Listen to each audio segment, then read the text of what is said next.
Hello Virgo, Sun, Moon, Rising, and Venus signs. Kamusta kayo? Sana po'y nasa mabuti kayong kalagayan. Welcome back po sa Star Tarot. Kung bago kayo rito, welcome din kayo. Thank you for your support. I truly appreciate it. God bless you all. Virgo, paunang mensahe po ninyo, it's up to you. Okay? It's up to you, Virgo. Nasa decision ninyo yan. No? So use your own judgment and discernment on that situation, whatever that is, no, na sa tingin ninyo, yan ay ipinapaubaya na sa inyo ng Divine Universe. Probably, ang iba sa inyo rito, baka merong dumating na opportunities at hindi lang ito iisang opportunity, no, it could be various opportunities, more than one opportunities, kaya ibig sabihin yan, lahat ng oportunidad na yan ay para sa'yo, intended para sa'yo, pero you are given the liberty to choose, no? Kaya it's up to you kung ano yung kukunin ninyo, it's up to you kung alin path ang tatahakin ninyo, which one you are going to choose, kasi anyways, lahat ng oportunidad na yan ay para sa'yo, so ikaw lang ang mamimili, diba, kung alin dyan ang kukunin ninyo. Alright? So, kung ano sa tingin ninyo ang mas makakapagpasaya sa buhay ninyo. Alright? We have the situation will improve. Okay? Rest assured na kung ano man ang sitwasyon ninyo sa ngayon, kung hindi man masyadong maganda ang kaganapan sa buhay, rest assured that situation will definitely improve in no time. Okay? So, kailangan mo lang na magtiyaga, kailangan mo lang na magsikap at magtiwala, no, sa inyong sarili, sa inyong mga kakayanan. Magtiwala kayo sa divine plan at sa divine universe, no, na things are going to fall into its right places in God's perfect time. Okay? Kaya wag kayong mawala ng pag-asa. Alright? At lahat naman ng sitwasyon sa buhay natin, that is God's will, that is according to the divine order and timing. Okay? Kaya kapit lang, laban lang, just hang on. Okay?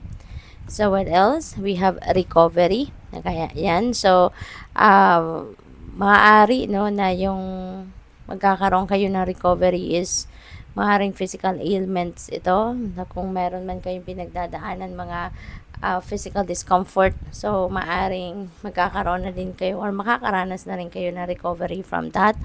Maaring maramdaman nyo na din unti-unti, no, sa buhay ninyo yung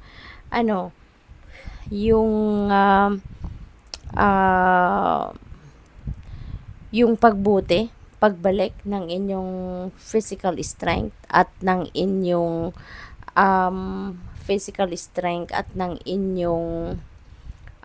siguro vitality, no? So siguro magkakaroon na din kayo ng pag-ayos ng inyong pakiramdam very soon. Okay? Possible din, no? Yung kanina ko pa naririnig, no? Financial. So, siguro meron din kayong mga financial problems sa ngayon at maaring isa yan, no? Sa magkakaroon din kayo ng breakthrough. Yung financial situation ninyo will also improve and you will be able to recover very soon. Kaya, tiyaga-tiyaga lang. Okay? We have breathed. The breath is the vital bridge between your body and soul. It's the connection between the inside and outside, connecting you to the universe, the spirit, and the divine source. The breath permeates your entire being with prana, which is the same life-giving force that nourishes everything in the universe. Okay? So, maaari na kailangan ninyo magpahinga. Kailangan ninyong humingang malalim, kailangan na mag-take a breather because maybe you are bogged down recently. Baka ang dami mong pinoproblema, ang dami mong iniisip, dami mong stress sa katawan, kaya kailangan mo muna na humingang malalim. Step back, no, ng saglit lang dyan sa kung ano man ang pinagkakaabalahan ninyo, ano man nagpapa-stress sa inyo, ano man ang problema ninyo. Atras ka muna ng saglit, no, from that situation and take a breather. Alright? Para nang sa gayon, kahit papano, makalma ang inyong pakiramdam. Okay? So what else? We have seek.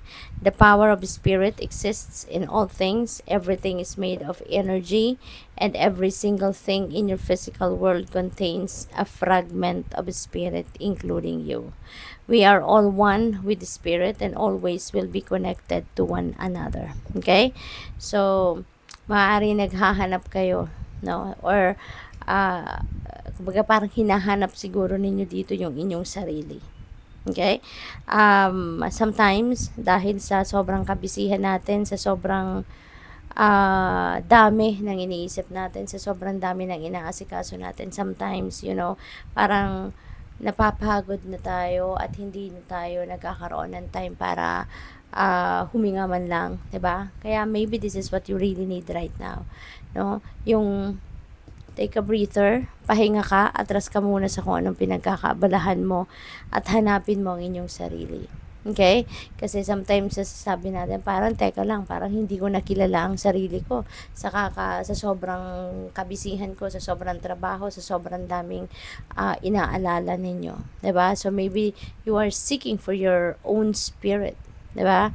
Kaya ibigay mo yan sa sarili mo. No? Magnilay-nilay ka, magmuni-muni ka, mag-meditate ka. That is one of the best, no, the effective way of grounding yourself is meditation. Choices.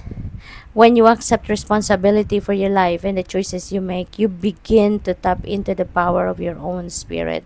You'll be able to listen to and appreciate the intuitive wisdom that's inside you and apply it positively and constructively to your outside world.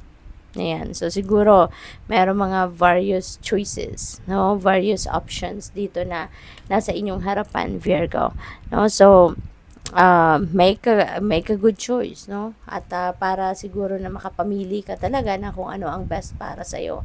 At could be related to this, it's up to you energy, 'di ba?